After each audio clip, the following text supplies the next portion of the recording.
podcast kita bertiga. Saya Akila selaku host dan saya mendatangkan dua tamu kehormatan saya. Ini Saya Kindi. saya Yuna.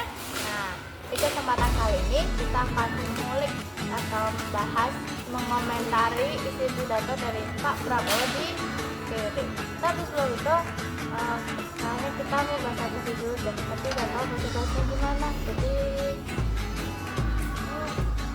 Ayo, halo. halo teman-teman. Halo. Jadi hari ini kita bertemu hari Sabtu keluar mas mandat kerjaan SKN doang. Iya nih. Kemana kita sekarang kita posting mandat SKN. Kita sibuk banget gak sih? Itu kok banyak banget ya.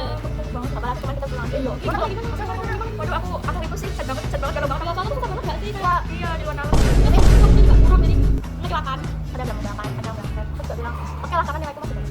Ini juga masih bagus nyamanya, oke? Ada bahasnya udah kita buka. Dadah. Oke, jadi kita akan membahas poin pertama yang kita dapat itu. Nah, kan Pak Prabowo bilang kalau misalkan Indonesia itu harus menjaga kemerdekaan Palestina. Kenapa tuh ya kira-kira? Kenapa Indonesia itu ada keharusan dan membantu Palestina untuk merdeka? Kenapa tuh? Nah, jadi kan Palestina dulu kayak termasuk salah satu negara yang mengakui kemerdekaan Indonesia sebenarnya. Jadi sekarang Indonesia harus balas budi sama Palestina dengan cara mendukung kemerdekaan Palestina. Nah, tadi Mbak Yuna tuh bilang kalau dulu Palestina itu membantu kemerdekaan Indonesia.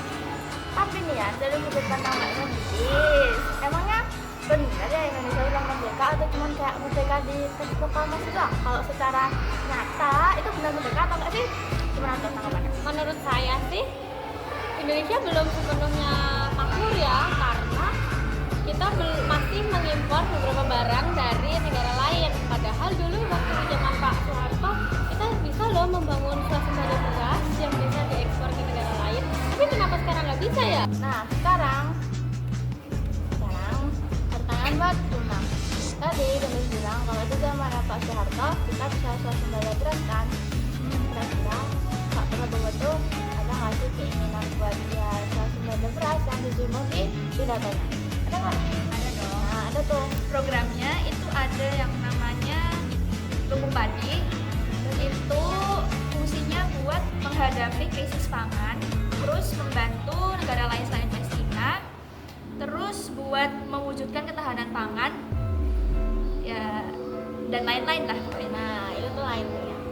Oke, sekarang setiap solusi pasti ada masalah, setiap masalah ya pasti ada solusi. Nah, tadi Mbak bilang kalau misalkan Pak Prabowo itu pengen ada usaha lumbung padi biar kita bisa swasembada beras kayak di zaman abad tadi. Terus tadi kepikiran berkata setiap masalah ada solusinya. Dan dibalik setiap masalah, setiap solusi pasti ada masanya. Nah, kira-kira dari solusi Pak Prabowo tadi ada nggak sih masalah yang bisa ya namanya masalah ya pasti ngelanjutin. Kira-kira apa tuh masalahnya? Masalah yang bisa menghambat pada program lumbung padi bisa karena perubahan iklim seperti pemanasan global. Apabila panas itu terus meningkat, padi itu akan kering sehingga kita tidak bisa mengekspor beras ke luar negeri. Bahkan untuk kebutuhan kita dalam negeri aja bisa kurang. Tapi kayaknya perubahan iklim pemanasan global itu juga berdampak loh ke kenaikan air laut. Iya nggak sih sebenarnya? Apa tuh? Oke, kita lanjut ke dia. Nah, tadi Jenis bilang kalau misalkan pemanasan global itu nggak cuma ngaruh ke sektor pertanian, tapi juga bisa berpengaruh ke kenaikan permukaan air laut. Contohnya itu ada di Jakarta. Nah, kalau setiap ada suatu hal terjadi, pasti ada dong penyebabnya. Nah, kalau menurut Yuna, apa tuh penyebab kenaikan air laut di Jakarta tuh?